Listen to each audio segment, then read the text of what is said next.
अब हम पढ़ेंगे क्रिस्टल जालक एवं unit cell. Crystal lattice and unit cell. सबसे पहले हम यूनिट सेल की चर्चा करते हैं, होती क्या है। हम बिंदु बना रहे हैं और प्रत्येक बिंदु किसी जालक का बिंदु भी कहलाता है और जालक का प्रत्येक बिंदु उसको उसके अवयवी कण को दर्शाता है। तो ये हो गया बिंदु।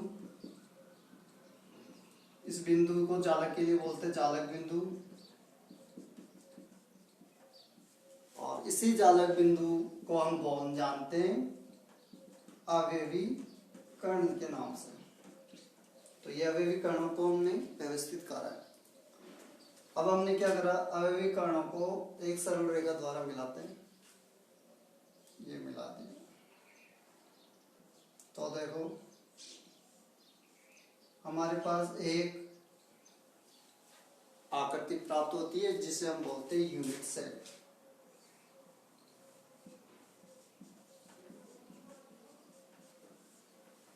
ठीक है। अब इस यूनिट सेल को हम मैं देखो एक और यूनिट सेल बनाते हैं उसी के पास। तो एक और यूनिट सेल बना दी और बना दो।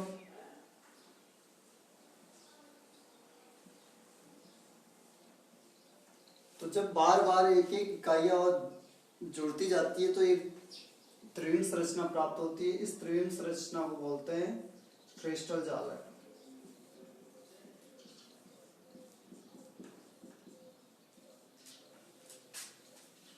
ठीक, तो हम कह सकते हैं क्रिस्टल जालक क्या होता है।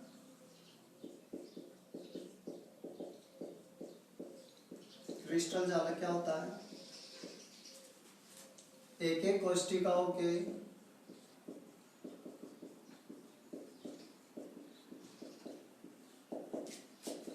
बार बार जुड़ने से एक निश्चित व नियमित ज्यामिति प्राप्त होती है।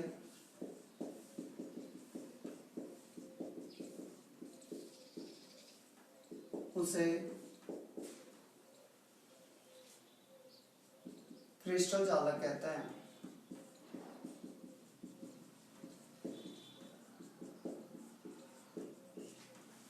आया समझ में। क्रिस्टल जालक क्या होता है, एक एक कोशिकाओं के बार बार जुड़ने से एक नियमित और निश्चित ज्यामिति प्राप्त होती है, उसे कहते हैं क्रिस्टल जालक। ठीक है। और हमने ये देखा कि क्रिस्टल जालक का ये प्रत्येक बिंदु, क्रिस्टल जालक का प्रत्येक बिंदु क्या कहलाता है, जालक बिंदु कहलाता है। तो एक और बिंदु, क्रिस्टल जालक का प्रत्येक बिंदु जालक बिंदु कहलाता है।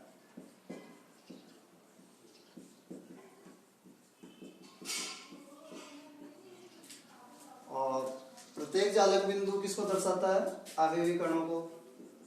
और प्रत्येक जालक बिंदु अवयवी कणों को दर्शाते हैं। ठीक है। इस प्रकार से ये क्रिस्टल जालक होता है। अब देखते हैं यूनिट सेल जो अभी देखी थी कि यूनिट सेल हमने देखा कि यूनिट सेल के बार बार दोहरान से क्रिस्टल जालक बनता है, यानी कि क्रिस्टल जालक का लघुतम भाग होता है यूनिट सेल। और यूनिट सेल में कुछ पैरामीटर होते हैं, वो भी देखते हैं। इकाई कोशिका। इकाई कोशिका क्या होती है, अभी हमने देखा था, यह होता है क्रिस्टल जालक का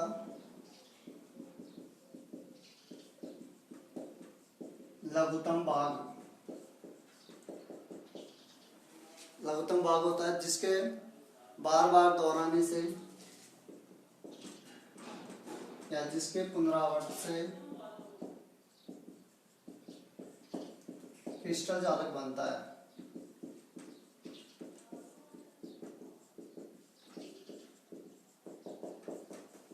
ठीक है, तो यही थी हमारे पास यूनिट सेल।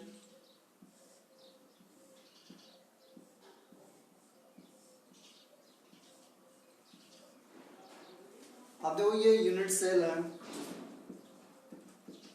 अब यूनिट सेल में कुछ पैरामीटर होते हैं, वो देखो। ये जो भुजाएं दिखाई दे रही है, इसमें 3 लंबवत भुजाएं हैं। इसको हमने नाम दिया ए, बी और सी। अब इन तीनों ही भुजाओं के मध्य कोण होते हैं अल्फा, बीटा और गामा। ठीक है, तो यहाँ पर हमारे पास क्या प्राप्त हो गए? 6 पैरामीटर। 3 तो भुजा वाले हो गए और 3 ही कोण वाले हो गए। तो अगला बिंदु हो गया हमारे पास एक कोष्ठिका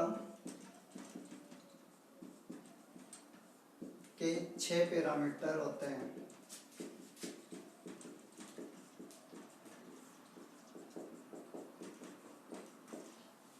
कौन कौन से? पहला देखते हैं, अक्षीय दूरियां के नाम से जानते हैं, यानी कि तीनों भुजाएं। कौन कौन सी? ए, बी और सी।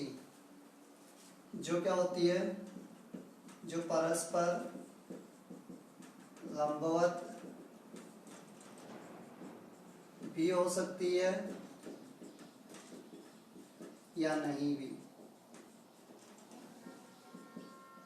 ठीक है, अब देखो दूसरा, इसमें अक्षीय कोण होते हैं 3 कोण जो भुजाओं के मध्य है। कौन कौन से हो गए? अल्फा हो गया, बीटा हो गया और गामा। अल्फा, बीटा और गामा। देखो अल्फा जो कोण होता है वो होता है भुजा। अल्फा कोण होता है भुजा किस किस के मध्य होता है? बी व सी के मध्य। जो बीटा कोण होता है वो होता है भुजा सी व ए के मध्य। ऐसे ही गामा जो कोण होता है वो होता है ए और बी के मध्य। भुजा ए व बी के मध्य। इस प्रकार से एक कोष्ठिका के 6 पैरामीटर हमारे पास होते हैं।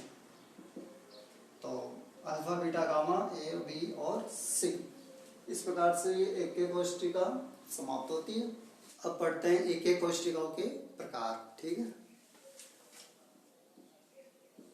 Types of unit cell. एक कोष्ठिका के प्रकार। अब देखो यूनिट सेल कितने प्रकार की होती है। अब चित्रों में ध्यान देना है।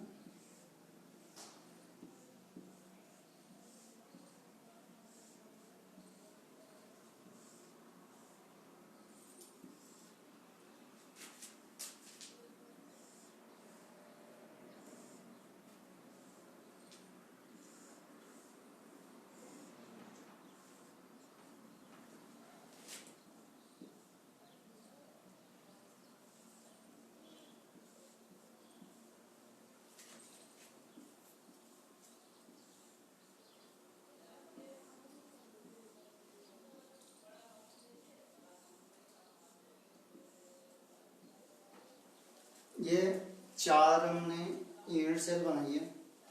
अब देखो जो पहली यूनिट सेल है उसके जो कोने हैं, किनारे हैं, वहां पर ही अवयवीकरण उपस्थित है।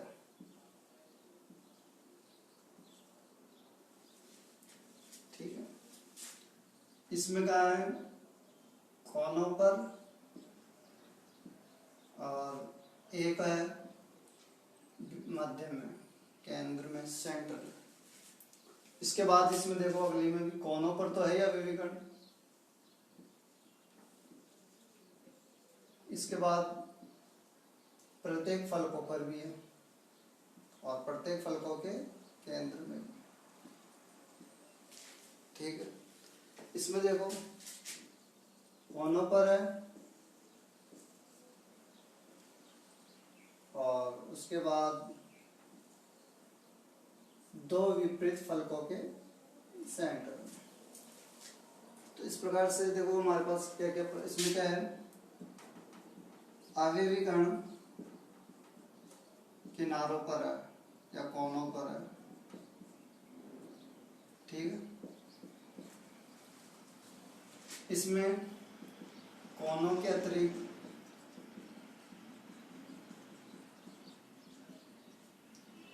केंद्र में, इसमें कोनों के अतिरिक्त फलकों के केंद्र में, और जो लास्ट है उसमें क्या है, कोनों के अतिरिक्त दो विपरीत फलकों के केंद्र में। ठीक है, तो इसमें आवयवी कण कोनों के अतिरिक्त फलकों के केंद्र में या अंत केंद्र में, तो इस कारण ये तो कहलाता है, पहला प्रकार तो हो गया जब कोनों के अतिरिक्त केंद्र में हो, वो कहलाता है अंत या काय केंद्रित एक एक कोशिका, बॉडी सेंटर्ड यूनिट सेल।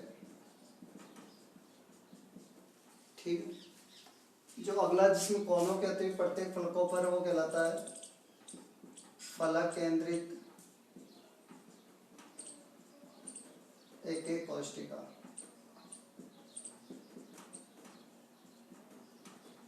यानी फेस सेंटर्ड यूनिट सेल।